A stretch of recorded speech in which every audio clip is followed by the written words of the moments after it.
السلام عليكم خوتي خواتاتي، نتمنى انكم تكونوا بخير وعلى خير. وانتم كتشاهدوا لا فيديو ديال اليوم حضرت معكم واحد الفطيره في المقلاة بالسبانخ او لي زيبينا بواحد الطريقه رائعه وسهله، والمذاق تيجي رائع بزاف. نتمنى انكم تتابعوا لا فيديو من الاول حتى الاخير باش تعرفوا على الطريقه باش صيبت هاد الوصفه. شوفوا كي تتجي معلكه بالفرماج، تتجي طايبه. وصفه صحيه بامتياز، نتمنىكم انكم تجربوها، اكيد غادي تعجبكم، وانا متاكده غادي تعجبكم. جربوها تعرفوني علاش نهضر. نتمنى انكم تتابعوا لا فيديو من الاول حتى الاخير، وما تبخلوش عليا باللايكات ديالكم الاشتراكات ديالكم اللي تتحفزني باش نزيد نعطيكم وصفات اقتصاديه بسيطه ولذيذه في نفس الوقت. دابا ان شاء الله ندوزو لا فيديو ديالنا. قبل ما ندوزو ضروري ما انا نصليو على الرسول عليه افضل الصلاه وازكى السلام. تابعوني وما تمشيو فين. بسم الله على بركه الله. اول حاجه غادي ناخذوا عندي هنا لي زيبينا او السبانخ. المهم تنشريو لنا بحال هكا تيكونوا مكونجولين او لا مثلجين. غادي نديرهم في واحد المقلاة، ما غنضيف عليهم حتى حاجه حتى يطرخاو ان شاء الله. هما اصلا راه فيهم نص طيبه.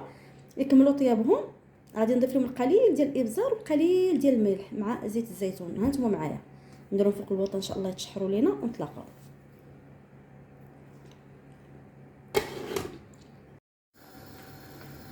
بسم الله. كيف ما تلاحظوا بعد ما نديرها فوق النار، راه شوفوا هذاك الماء ديالها، راه هاد الماء راه هي اللي طلقاتو حيت جبتها من الكونجيلاتور صافي، راه ما زدت فيها حتى حاجه كما شفتوا معايا في لا فيديو.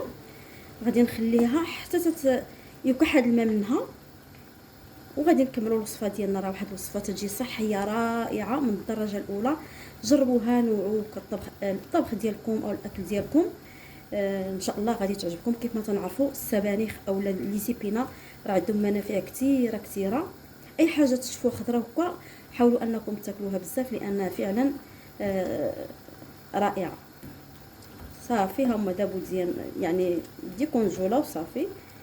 غادي نخلي هاد المرق او لا هاد الماء ديالهم حتى ينشف منهم. كما قلت لكم نكملوا الوصفه ديالنا، ما تمشيو فين.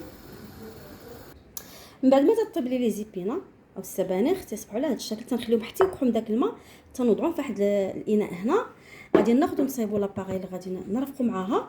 عندي هنايا واحد الاناء غادي نوضع فيه 3 البيضات. بسم الله.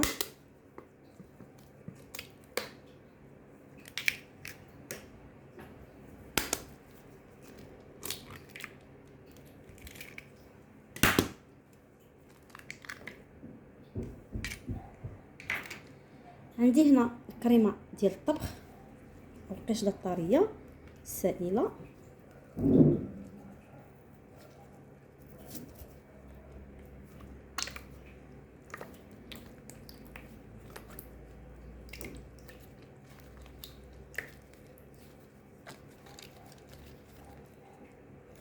عندي علبه ديال الطون غادي نضيف عليها. هاد الطون راه يعني مرقد في زيت الزيتون.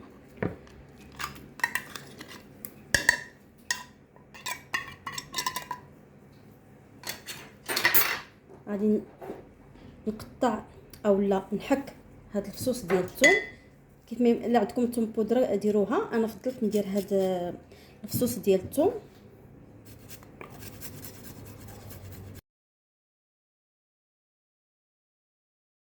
بعد ما حكيت دوك الفصوص ديال الثوم، عندي هنا معلقه ديال الفرماج كريمي. يمكن لكم انكم ديروا الفرماج مثلث.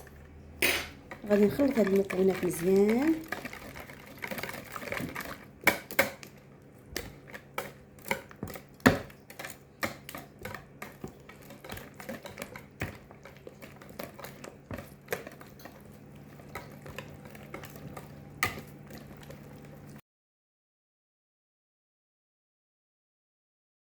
دابا غادي نضيف السبانخ. بسم الله.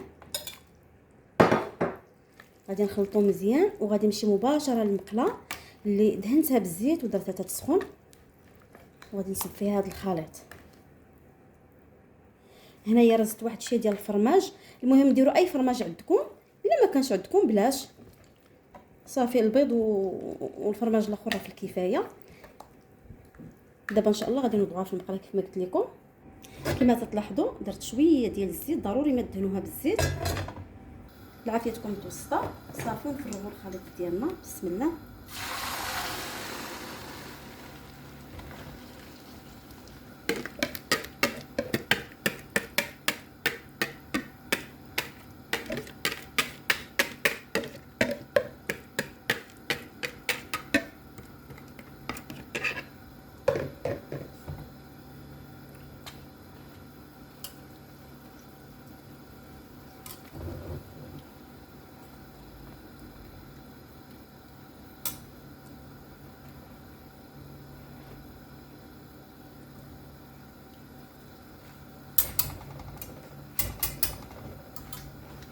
صافي نغطيو عليها ونبقاو وحداها وحنا تنراقبوها ان شاء الله حتى يطيب لينا داك البيض وتجمع وتشد راسها ونقلبوها وانتم معايا.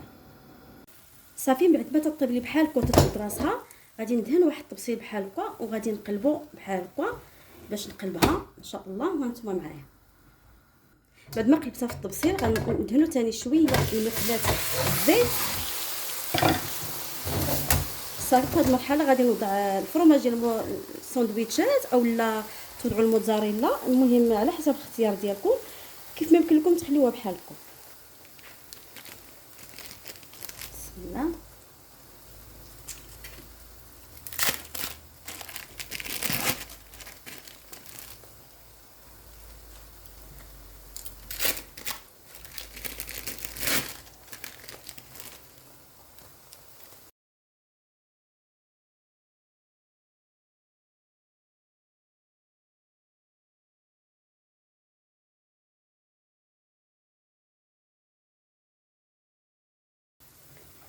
غادي نغطيو عليها دابا حتى يذوب لينا هذا الفرماج وتحمر شويه من التحت ان شاء الله، ونتلاقاو مع الشكل النهائي.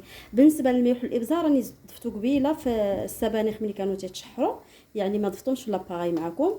طون راه مالح الفرماج هو تيكون مالح، لا داعي اننا نضيفوا الملح. صافي من بعد ما حيدت المقيله ديالي من فوق البوطه، بسم الله راه يلاه حيدتها. المهم نتوما بغيتو يتحمر راه تدخلوها الفران، انا اكتفيت نخليه بحال هكا. غادي نخليها حتى تبرد بين ما يتعلق لي هذا الفرماج يشد راسو، حيت هذا الفرماج منين تيسيح راه تيولي سائل. يشد راسو ونقطع معكم باش تشوفوا القوام ديالها كي داير ان شاء الله. من بعد ما تنقطع المورسو معكم، المهم راه تتجي رائعه رائعه معلكه بالفرماج بواحد القوام يا سلام. فقط غير جربوا لا فيديو ان شاء الله غادي تعرفوني علاش نهضر. شوفوا كي تتجي من داك الشيء الرفيع طايبه، وكيف ما تنعرفوا السبانخ راهم صحيين. طبقوا هذه الوصفه وسجلوها عندكم ان شاء الله، غادي تنفعكم في الايام ديالكم سواء الفطور او الغداء او العشاء. حتى الفطور يمكن لكم انكم ديروها بالنسبه للناس اللي تيديروا الريجيم وما تياكلوش الخبز. نتمنى الوصفه تنال الاعجاب ديالكم مره اخرى، وما تبخلوش عليا باللايكات ديالكم، التعاليق ديالكم محفزه، والاشتراكات اللي دخل عندي القناه وعجبوا المحتوى ديال قناتي. ما ينساش الضغط على زر الجرس باش يوصلوا كل جديد مني، وبارطاجوا لا فيديو مع الاهل والاحباب لكي تعم الفائده. الى فيديو قادم باذن الله. دمتم في حفظ الرحمن، والسلام عليكم ورحمه الله تعالى وبركاته.